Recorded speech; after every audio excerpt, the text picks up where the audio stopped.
بسم الله الرحمن الرحيم. وعن أبي هريرة رضي الله تعالى عنه أن رجلا شتم أبا بكر والنبي صلى الله عليه وسلم جالس يتعجب ويتبسم، فلما أكثر رد عليه بعض قوله فغضب النبي صلى الله عليه وسلم وقام۔ حضرت ابو ہریرہ رضی اللہ تعالی عنہ فرماتے ہیں کہ ایک دفعہ ایک شخص حضور علیہ السلام کی موجودگی میں حضرت ابو بکر رضی اللہ تعالی عنہ کو برا بھلا کہہ رہا تھا۔ حضور علیہ السلام بھی موجود تھے، حضرت ابو بکر رضی اللہ تعالی عنہ بھی موجود تھے، تو وہ شخص کسی ناراضگی کے سبب یا کسی بھی وجہ سے حضرت ابو بکر رضی اللہ تعالی عنہ کو برا بھلا کہہ رہا تھا۔ والنبی صلی اللہ علیہ وسلم جالس یتعجب ویتبسم، حضور علیہ السلام بھی تشریف فرما تھے اور اس شخص کے برا بھلا کہنے پر حیرت کا اظہار بھی فرما رہے تھے، ویتبسم، اور ساتھ ساتھ مسکراہٹ بھی آپ کے چہرے پر تھی۔ فلما اکثر رد علیہ بعض قولہ،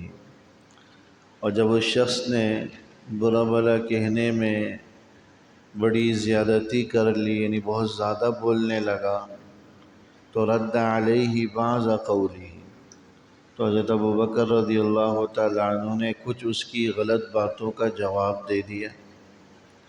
یعنی جواب میں بھی اسی جیسے الفاظ استعمال کر لیے جیسے الفاظ وہ شخص استعمال کر رہا تھا برا بھلا کہنے کے، کیونکہ شرعاً اس بات کی گنجائش ہے کہ اگر کوئی آدمی کوئی غلط بات کہہ دے تو جواب میں آپ بھی اتنی ہی گفتگو کر لیں، اتنی ہی بات کر لیں، کوئی ایسی بات آپ بھی کہہ دیں تو شرعاً اجازت تو ہے، البتہ صبر کر لینا، تحمل اور اس کی بات کو پی جانا، جواب نہ دینا، یہ زیادہ افضل اور بہتر طریقہ ہے۔ تو شروع میں تو حضرت ابو بکر رضی اللہ تعالیٰ عنہ اس کے سنتے رہے، کوئی جواب نہیں دیا، لیکن بہت زیادہ وہ شخص جب بڑھ گیا تو کہتے ہیں نا، جب بندہ خاموش ہو جاتا ہے، چپ رہتا ہے، تو چپ رہنے کو کوئی دوسرا شخص جو ہے نا کمزوری سمجھنا شروع کر جاتا۔ تو یہ شخص بھی ایسا ہی تھا، حضرت ابو بکر رضی اللہ تعالیٰ عنہ کی خاموشی کو، ان کے چپ رہنے کو کمزوری سمجھنے لگا، تو پھر حضرت ابو بکر رضی اللہ تعالیٰ عنہ نے اس کی کچھ باتوں کا جواب دے دیا۔ اکثر کو تو انہوں نے بھی درگزر فرمایا، لیکن کچھ باتوں کا جو بڑی سخت تھی ان کا جواب دے دیا۔ لیکن فغضب النبی صلی اللہ علیہ وسلم وقام، حضور علیہ السلام حضرت ابو بکر رضی اللہ تعالیٰ عنہ کے جواب دینے پر ناراض ہوئے، وقام، اور مجلس سے اٹھ کر چلے گئے۔ فلحقہ ابو بکر، حضرت ابو بکر رضی اللہ تعالیٰ عنہ کو محسوس تو ہو گیا، لہذا وہ بھی حضور علیہ السلام کے پیچھے پیچھے چلے اور عرض کیا، یا رسول اللہ، اے اللہ کے رسول صلی اللہ علیہ وسلم، کان یشتمونی وانت جالس، جب وہ شخص برا بھلا کہہ رہا تھا تو آپ بیٹھے ہوئے تھے، تشریف فرما تھے، حیرت کا اظہار فرما رہے تھے، مسکرا رہے تھے۔ فلما رددت علیہ بعض قولی غضبت وقمت، لیکن جب میں نے اس کی کچھ باتوں کا جواب دینا شروع کیا تو آپ ناراض ہو گئے اور مجلس سے اٹھ گئے۔ تو کیا میرے جواب دینے پر یہ ناراضگی کس وجہ سے تھی، کس سبب سے تھی؟ تو اس پر حضور علیہ السلام نے وجہ بیان فرمائی، کان معک ملک یرد علیہ، کہ جب بھی وہ شخص تمہیں برا بھلا کہہ رہا تھا اور تم خاموشی سے سن رہے تھے تو اللہ نے ایک فرشتہ مقرر کر رکھا تھا، وہ تمہاری طرف سے خود اللہ کی طرف سے مقرر کردہ فرشتہ جواب دے رہا تھا، اور اس کے برا بھلا کہنے پر فرشتہ جواب میں بھی اس کو برا بھلا کہہ رہا تھا۔ تو میں فرشتے کے جواب دینے پر اور تمہارے صبر و تحمل پر مجھے حیرت بھی ہو رہی تھی، اور فرشتہ جو برابر اس کی بات کا برے کلمات کا جواب دے رہا تھا اس پر مجھے مسکراہٹ بھی آ رہی تھی۔ لیکن فلما رددت علیہ وقع شیطان، لیکن جب آپ نے بدلے میں آپ نے جواب دینا شروع کر دیا تو فرشتہ تو چلا گیا، لیکن درمیان میں شیطان کود پڑا۔ اب شیطان کا آنا میرے لیے ناراضگی کا باعث بنا، اور اس کی وجہ سے وہ میں مجلس کو چھوڑ گیا، مجلس سے اٹھ گیا۔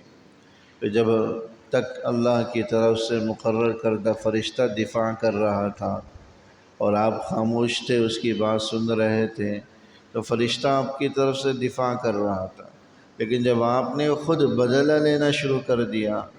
تو اب شیطان درمیان میں آ گیا، اور شیطان کا کام یہی ہوتا ہے کہ بھئی مزید دونوں کو غصہ دلائے، مزید دونوں کو برانگیختہ کرے۔ وہ ایک بات کہے تو جواب میں دو باتیں اس کو سننے کو ملیں، اینٹ کا جواب اینٹ سے دیں، اینٹ کا جواب پتھر سے دیں۔ یہ سوچ شیطان لوگوں کے پھر دونوں آدمیوں کے دلوں میں پیدا کر دیتا۔ نتیجتاً وہ چھوٹی سی بات، وہ تھوڑی سی گفتگو بڑے جھگڑے کا باعث اور سبب بن جاتی۔ اس لیے انسان جب تک خاموش رہتا ہے تو اللہ کی طرف سے مقرر کردہ فرشتہ اس کا دفاع کرتے رہتا ہے، دفاع کرتا رہتا ہے۔ یہ باتیں حضور علیہ الصلوۃ والسلام نے یہ بات فرمائی، پھر اس کے بعد فرمایا کہ یا ابا بکر ثلاث کلہن حق، اے ابو بکر تین باتیں ہیں جو بڑی برحق، جو بہت برحق بھی ہیں، سچی بھی ہیں۔ ما من عبد ظلم بمظلمۃ فیقضی عنہا للہ عز وجل الا اعز اللہ بما نصرہ، جس بندے پر ظلم کیا جاتا ہے اور وہ اس ظلم پر چشم پوشی اختیار کرتا ہے، اللہ کی رضا کی خاطر خاموش رہتا ہے، اس ظلم کو سہ جاتا ہے، ظلم کا انتقام نہیں لیتا، اور اس سے مقصد اس کا اللہ کی رضا اور خوشنودی ہے کہ چلو اللہ کے لیے میں نے معاف کیا، یہ نہیں کہ بھائی بدلہ لینے کی طاقت ہی نہیں ہے اس لیے معاف کر لیا، درگزر کر لیا، بلکہ اس لیے معاف کر رہے ہیں کہ اللہ کی رضا اور خوشنودی حاصل ہو۔ تو فرمایا کہ الا اعز اللہ بہا نصرہ، اللہ مدد کے ذریعے، اس کی نصرت کے ذریعے اس کو طاقت پہنچاتے ہیں، عزت دیتے ہیں، یعنی اللہ کی طرف سے اس کی مدد کی جاتی ہے، نصرت کی جاتی، اللہ کی مدد اس آدمی کے شامل حال ہو جاتی۔ ایک بات تو یہ فرمائی۔ تو پتہ چلا کہ اگر کوئی آدمی ظلم کسی پر کر رہا ہو تو بدلہ لے سکتا ہو، تب بھی آدمی کو چاہیے کہ اپنا دفاع نہ کرے اور اللہ کی رضا کے لیے اس ظلم کو سہ جائے، معاف کر دے، تو اللہ کی طرف سے ضرور بھی ضرور بدلہ لیا جاتا ہے۔ ظالم کو اس ظلم کا خمیازہ دنیا میں ہی بھگتنا پڑتا۔ یہ بعض روایات کے اندر ہے، کچھ گناہ ایسے ہیں جن کی سزا اللہ دنیا میں نقد دے دیتا ہے، ان میں ایک ظلم بھی ہے، ان میں ایک والدین کی نافرمانی بھی ہے کہ یہ گناہ کرنے والا نقد سزا دنیا میں پاتا۔ دوسری بات حضور نے فرمائی وما فتح رجل باب عطیۃ یرید بها صلۃ الا زاد اللہ بها کثرۃ، کہ جب بھی کوئی بندہ کسی دوسرے پر عطیے اور ہدیے اور تحفے کا دروازہ کھول دیتا ہے، اللہ کی رضا کے لیے دوسرے کے ساتھ مالی مدد کرتا ہے، مالی معاونت کرتا ہے، نیت اللہ کی رضا ہوتی ہے، خوشنودی ہوتی ہے، الا زاد اللہ بہا کثرۃ،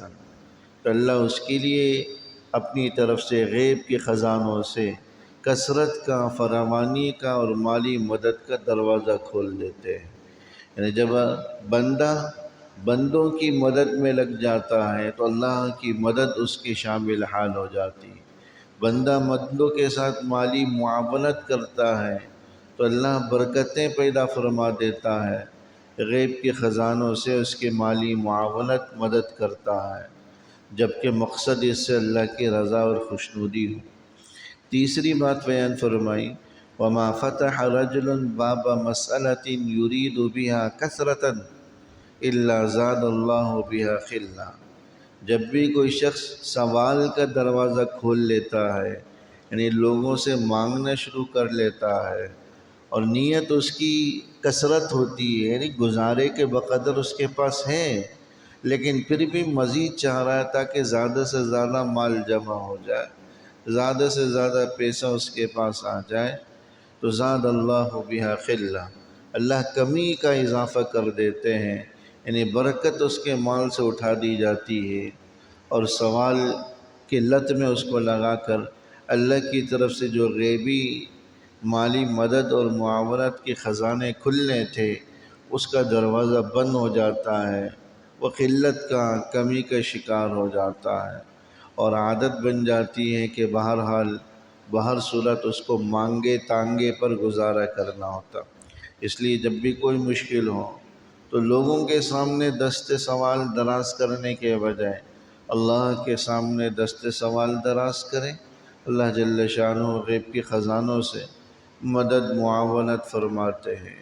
لوگوں سے مانگنے کی عادت لگ جائے، سوال کرنے کی، اپنی غربت غریبی لوگوں کے سامنے ظاہر کر کے لوگوں کو اپنی طرف راغب کرنے کی، تو اللہ مزید سوالات کی، مانگنے کی اور مانگے تانگے پر گزارا کرنے کی لت لگا دیتے، برکت اٹھا لی جاتی ہے، قلت اس پر مسلط کر لی جاتی۔ یہ تین باتیں حضور علیہ الصلوۃ والسلام نے ارشاد فرمائی، اور فرمایا کہ ان میں سے ہر بات برحق بھی ہے، بالکل پکی اور سچی ہے، جو اللہ کے رسول نے فرمایا وہ ویسے ہی سچا ہی ہوتا ہے۔ اللہ جل شانہ عمل کرنے کی توفیق نصیب فرمائے۔